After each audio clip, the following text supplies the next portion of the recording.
But, we did this play, Wooden Snowflakes, Andrew Livingston and I, a couple years, 2018.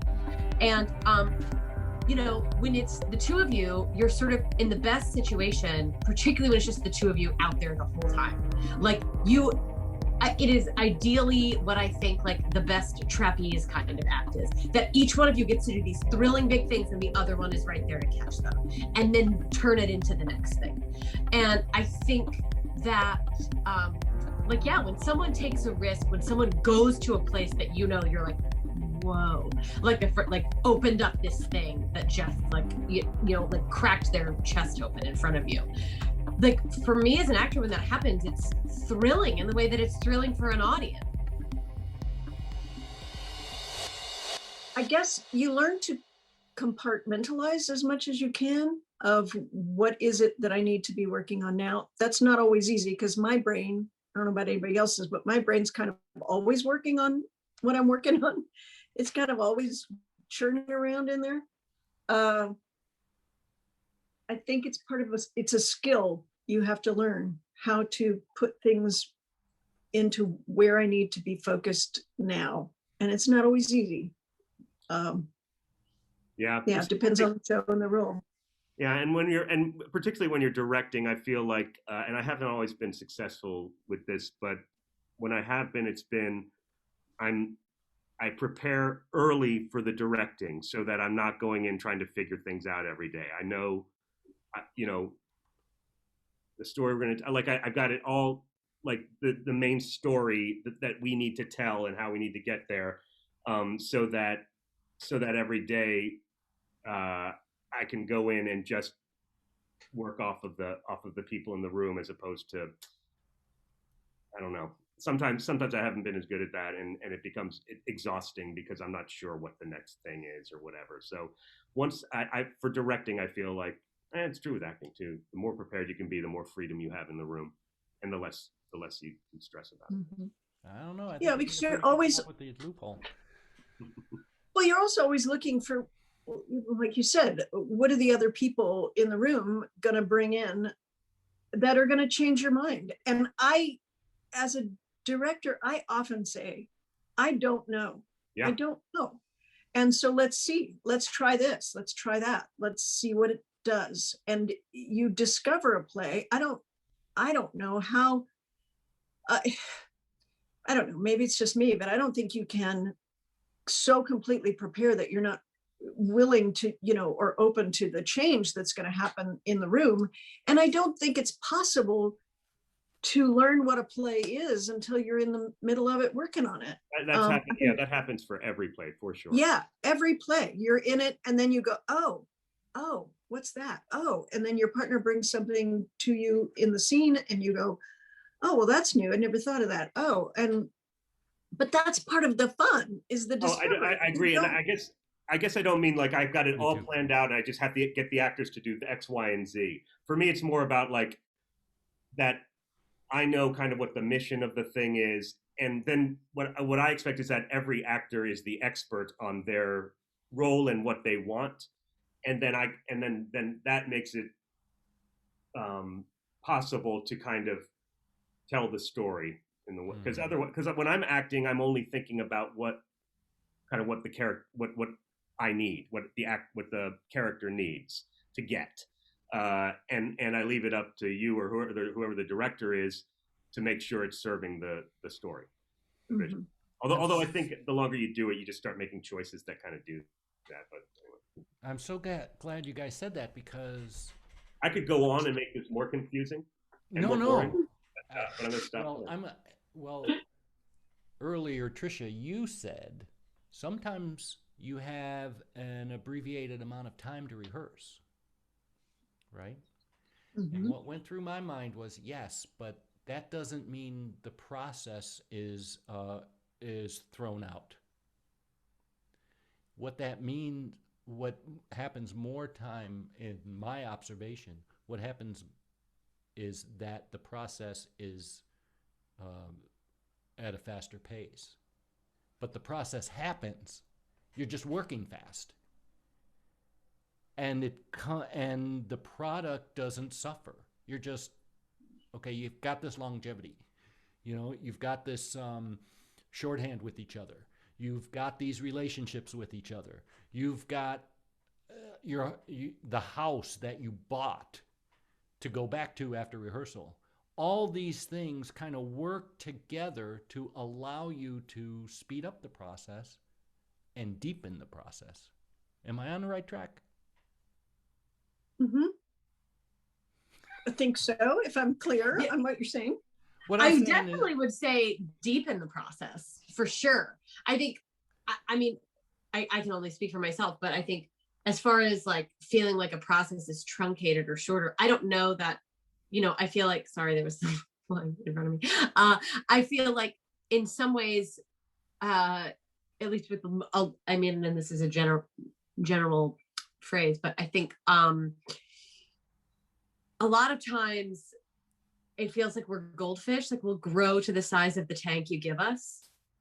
I would, like Chekhov rehearsed for a year and a half, and I think everyone would love to have that kind of financial system. That's because it took we're a year all and a half to subsidized figure out what the hell he was year. saying. Yeah, but I think, so I think like all those things you just said, like certainly make it deeper, and I think can cover the shortcomings of a shorter time. Sure. I think it buys you a lot. I think if you ask individual actors, depending on the load or what they have to carry in the individual show, I think you'd find that a shorter process means probably you're sleeping a little bit less, or I don't know that, and maybe I'm conflating like a truncated process with an easy process, but shorter ones I don't think anyone feels great about. Sure. I don't think anyone's like, great, less time to figure it out. Yeah, I didn't mean to say that the process was changed. I guess a better way to put it is that the process is so efficient. It runs so efficiently, right? Yes. So there's less friction.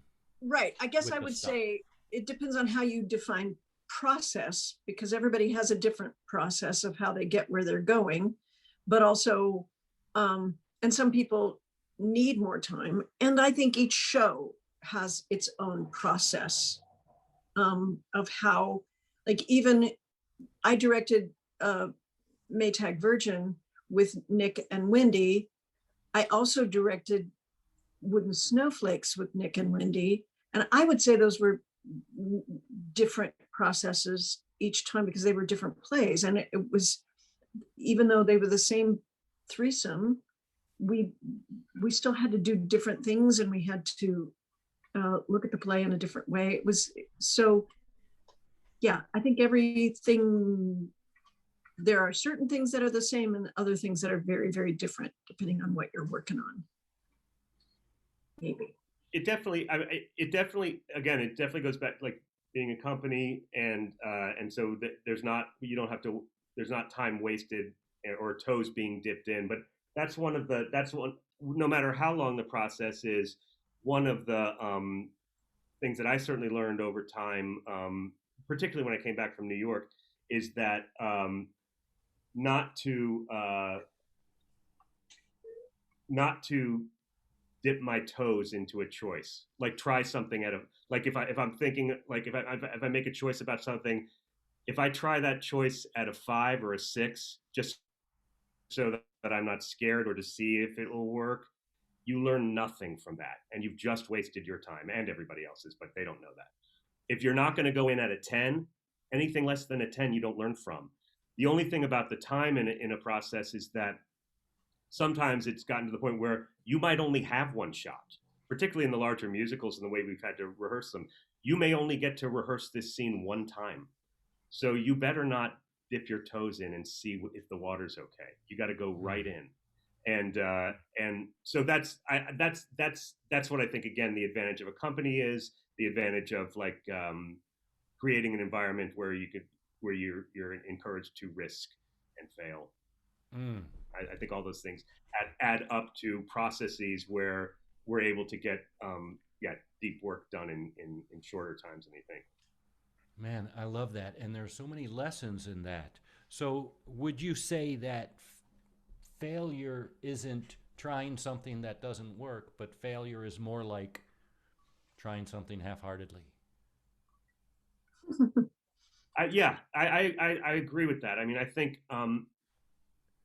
it's just to me, it's just all about risk. And when I'm watching an actor risk, I have so many emotions, whether I'm an audience member or a director. And if I'm a director, I want to thank the actor for that, and I want everybody else in the room to see the courage that it took.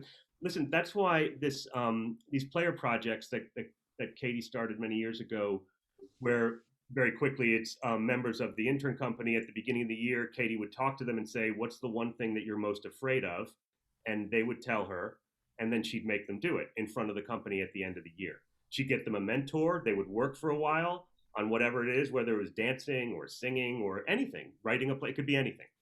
And then for this one morning, we all get together and we watch these acts of bravery over and over again. It's not, Katie's very adamant, it's not a talent show. It's not a look at me show. It's people going out there doing the thing they're most scared of. So after they've done it, they know that they'll survive. It's not that bad. Anyway, that's what you want to see all the time, and that's what I want to see when I go see a play. You can tell when or anything. You can tell when people are doing that. Mm-hmm. So how risky is it? How risky is it in rehearsal when you put yourself in? Let's say you go for a choice 100%, and it just sucks. Yeah. What gives you the space? I call that Tuesday. You call that Tuesday. What's that? Very good. Yeah. I've got to write that. Well, I mean, it doesn't. It's just. It's just that, like, I just think that that's the only. Again, that's the only way to know. I know both feelings. I know if I had gone in and done it at an 8, I know that feeling sucks. Nobody else knows. They just know whatever I'm trying to, or work, whatever. But I know that I chickened out of it, for whatever reason. But even at a 10, if you try something and it sucks, yeah, I mean, it's just part of the deal, you know. Yeah, and you learn what not to do. Yeah, what do the other actors in the room do? Yeah, and there's always discovery there all the time. It's important. I want to say, though, because it's been something that sometimes bothers me, when we're saying taking risks and moving forward, we also mean, I think, correct me if I'm wrong, Nick, but I think that it's not just, ooh, I want to try this fun thing that is going to make me laugh or make everybody laugh, or I'm just going to do this thing. And it has absolutely nothing to do with the play or the character or anything else. We're talking about taking a risk that is, what if my character did this thing as opposed to what's the standard, or just taking a risk on a line reading or a movement or anything like that. But it's not just saying, oh, I'm going to do this thing like fall down at this moment just to be cool and different. We're not talking about that. So I just want to be clear. That's a great point, Tricia, because foundationally, all the work, everything is you're in service to the story. And that is because we are in service to our audience. So the number one thing for any actor, director, lighting designer, what props and whatever is, what is the playwright's intention? And the director kind of corrals that. But yeah, it's not about trying things that you're afraid. That's extremely indulgent. It's not that. It's risking something that you are afraid to do in service to a thing. I guess that's what I mean by risk. And it could be anything. It could be risk being more open, risk listening harder or better, or whatever. I just feel like that's where discovery lies, and that's how things kind of take shape. So the reward for the risk is discoveries that you make in service to the story. Yeah. And so what's the other side of that? You take a risk and it doesn't serve the story. What are the consequences? Why is it a risk? Well, hopefully the director says we're not doing that. Okay. I mean, honestly, like, yeah, I mean, honestly, I guess if I saw somebody do it, I'd be like, hey, thank you for trying that. Let's try this or something. But there's no public flogging or anything. Right. In another, Not all the time. not all, Most of the time, there's not a public flogging. It depends on who's directing. and it depends on what year, what era. It depends on if Kim is threatening. Yeah. Well, and I think you can tell in rehearsals when someone is just sort of just doing, and they say, oh, I'm following this impulse. And you go, well, was it the character's impulse or was it just you who was just trying to do something weird and crazy? Which sometimes, yes, doing something weird and crazy can allow you to explore and find something new. And that is great. I mean, it's stepping outside the boundaries and not just painting the lines in a little bitty square is what we're talking about risking. Just rather than, but it has to be because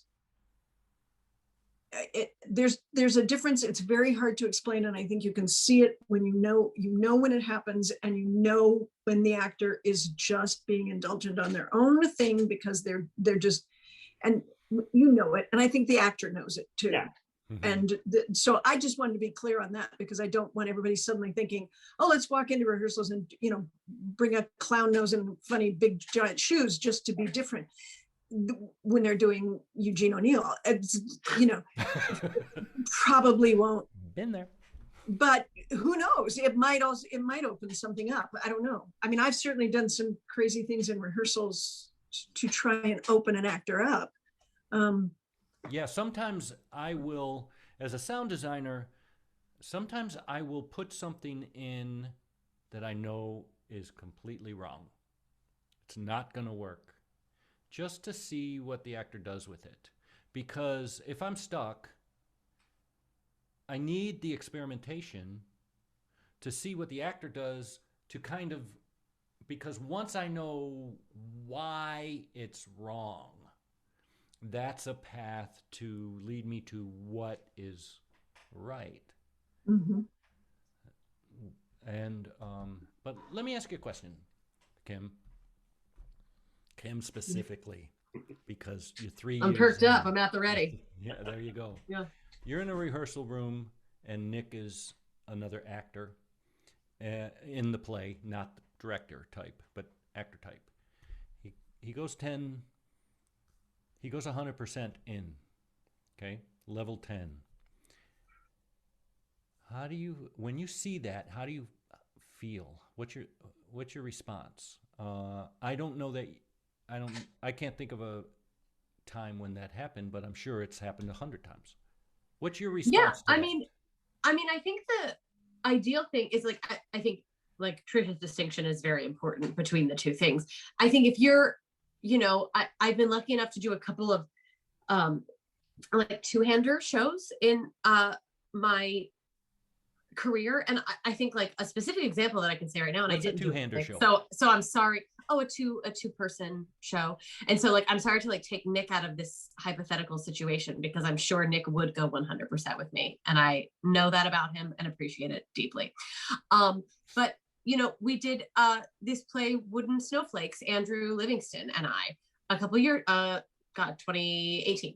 And, when it's the two of you, you're sort of in the best situation, particularly when it's just the two of you out there the whole time. Like it is ideally what I think like the best trapeze kind of act is, that each one of you gets to do these thrilling big things and the other one is right there to catch them and then turn it into the next thing. And I think that when someone takes a risk, when someone goes to a place that you're like, whoa, like opened up this thing that just like like cracked their chest open in front of you. Like for me as an actor, when that happens, it's thrilling in the way that it's thrilling for an audience, that it's thrilling, and then it does something, if you're paying attention and doing your job, then that does something different to you, and then you may go in a very different place than it's ever gone. And I think it just kind of opens the shutters to more possibility anytime someone does that. And if we're all doing our jobs and we're all trusting each other to do that enough, then the shutters just keep opening and broadening the possibilities. And I just think it can only get more thrilling for us and for an audience when that happens. You see, that is a demonstration of a growth mindset.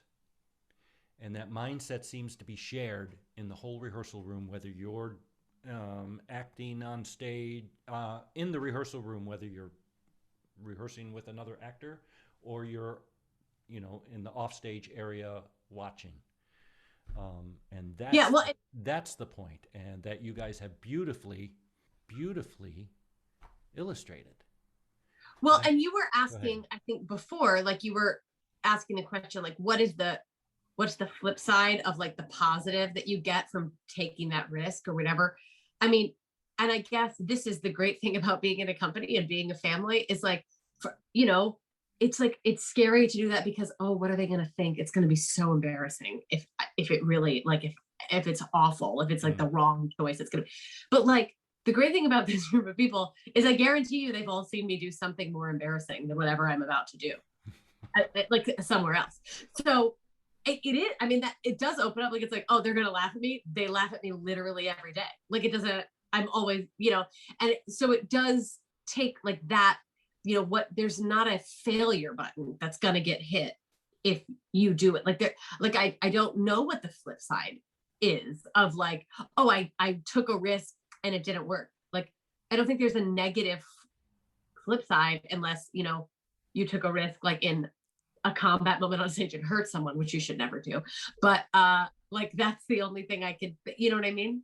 Right. Yeah. Well, a fixed mindset is someone who isn't, who doesn't believe your skills can improve, but that you're talented and that's what you are. You're successful because you're talented, as opposed to you're successful because you did the work, learned the skills, and everybody is somewhere on the spectrum between growth mindset and fixed mindset.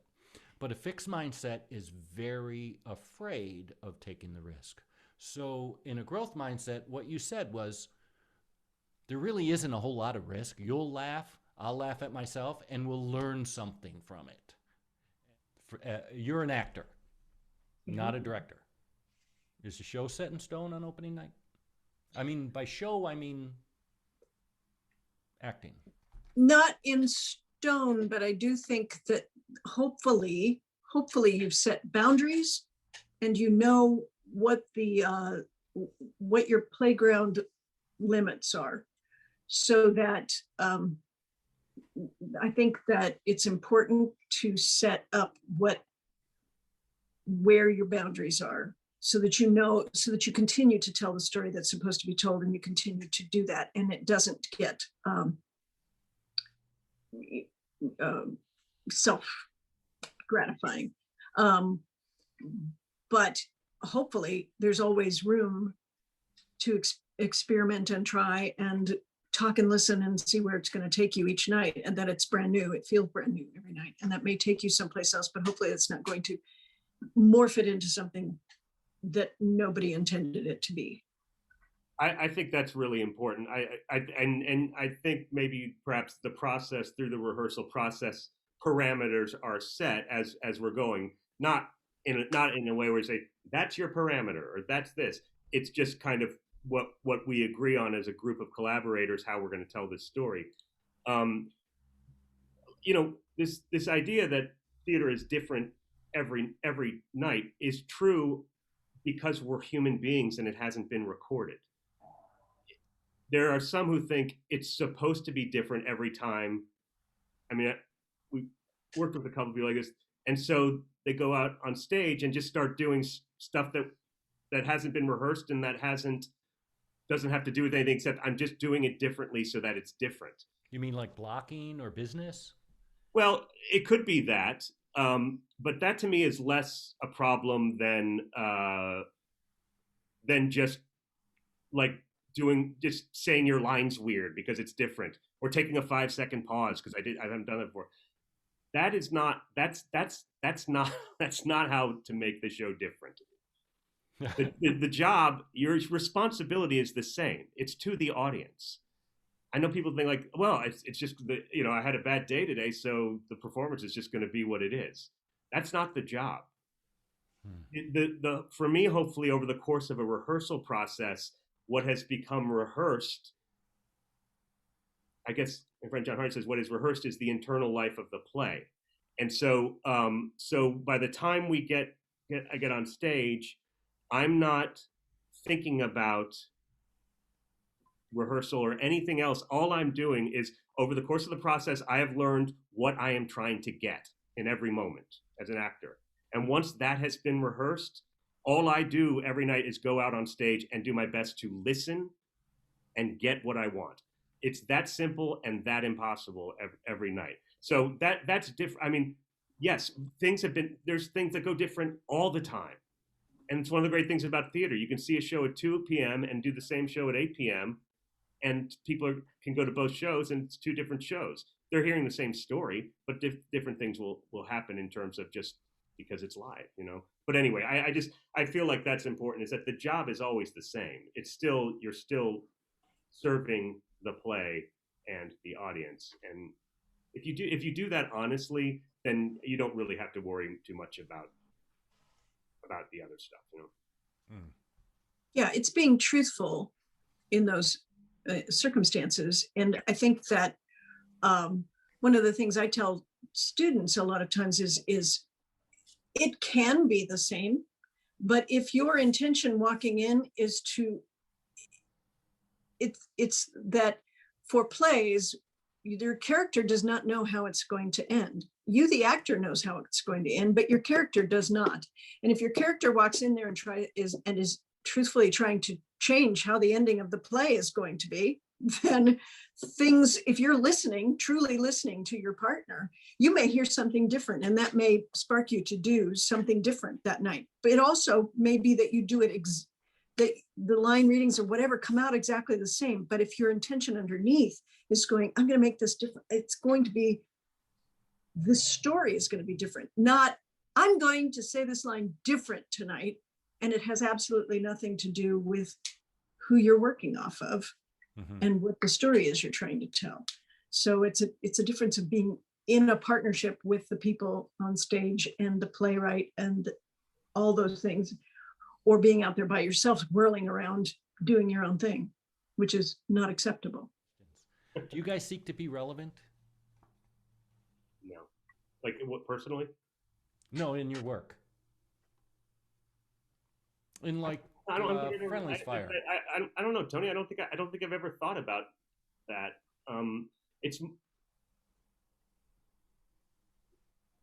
I think that comes as a result of your work, maybe, but not like seeking to be that. I mean, each project that you are in on, whether you're directing or acting, you need to find the thing that makes you passionate about it. And I guess relevance comes from that. I don't, seeking to be relevant is possible. I don't know. It's like seeking fame or something. Yeah, that feels outside of any process. That just feels like a separate thing. So yeah, I guess my answer would be the same as Nick's. I've never thought about it. Well, it's kind of manipulative, isn't it? Do you seek to be relevant, Tony, in your work? No, I seek to tell the story that the playwright and the director and the actors and other designers are all trying to tell in a way that only sound can tell the story, in ways that are strengths to sound. So no, Tony, do you mean when you say relevant, do you mean identifiable to today's audience, in the fact of like, I think that a lot of times when we come in to do a play, especially as a director, I think that's more true as a director than an actor, you want to say, how is this play relevant? Why do we need to see this play today? Why would an audience want to come and see it? And if you allow yourself to explore that idea, then even older plays that have been written, long ago and had a certain thing they were trying to say, we can find how does that fit and why is that relevant today? And hopefully when you pick a season, you've picked plays that are plays that people want to see, because it's going to spark something inside them, and make them go home and talk about it and think about it. I think every experience we have, we're kind of showing that mirror and going, what do we think of this? Some plays are more blatant about that than others. And even if we do something like, say we're doing, I don't know, Music Man or something that was set at the turn of the century, or so, we'll find a reason why we want to tell that now. I think that's one of the things that makes us not unique, but an interesting thing at Barter is that we don't just say, oh, it's an old play and we just want to do it because it's a classic and everybody just wants to hear that music again. We always try and find, why would we want to see this again? And see if we're successful at that. We may fail, but if that's what you mean by relevant. That's a very important question for a director to ask. Why is this important? And to communicate to their company, because that's part of the parameters that gets that's where you understand what we're all here to do. So, and that also provides a fire in for the thing, what's the larger thing that we're a part of, that we're serving. So yeah, that kind of relevance, I think, has got to be a question that is asked on every project. Why is it important we do this? Katie calls it her Peace Corps statement. She asks herself before every play, why am I going to direct this play instead of go join the Peace Corps, which I could do a lot of good doing that for people. Why is this play more important than doing that? Katie sets high bars for herself. Yes. Yes. Say that again, because. But I think that's an important thing. It's what it does is it gets everybody understanding this story has the potential to do this for somebody, If you so there's different aspects of relevance, and you're talking about the aspect of relevance that is connected to meaning to a person, right? Yeah. I think so. I mean, I purposely did it asked a vague question, by the way. Mm-hmm. But I took it off as something you said when you were answering about whether you try to be relevant, is that I'm looking to, for myself as a director, I look at a play and say, why should we want to watch this again? And what can I find in here that might make it interesting for my audience and for us as actors? I mean, one of the things, well, I want to go into that. That's a whole different thing that I found with Sally McCoy. That was actually something very important was happening in the world at the time that we were rehearsing that. And I found it incredibly helpful for me as an actor to key into something that was happening in the world right then to help me through that process. So sometimes that, to me, it felt very relevant. Props. But the black in Appalachia is very meaningful because it's relevant. Yes, and it's serving part of our population that we need to tell more of these stories because they not enough of them have been heard, and so yeah. But it's not in an effort to be relevant, I don't think. It's in an effort to be in service to our audience and to people in our community.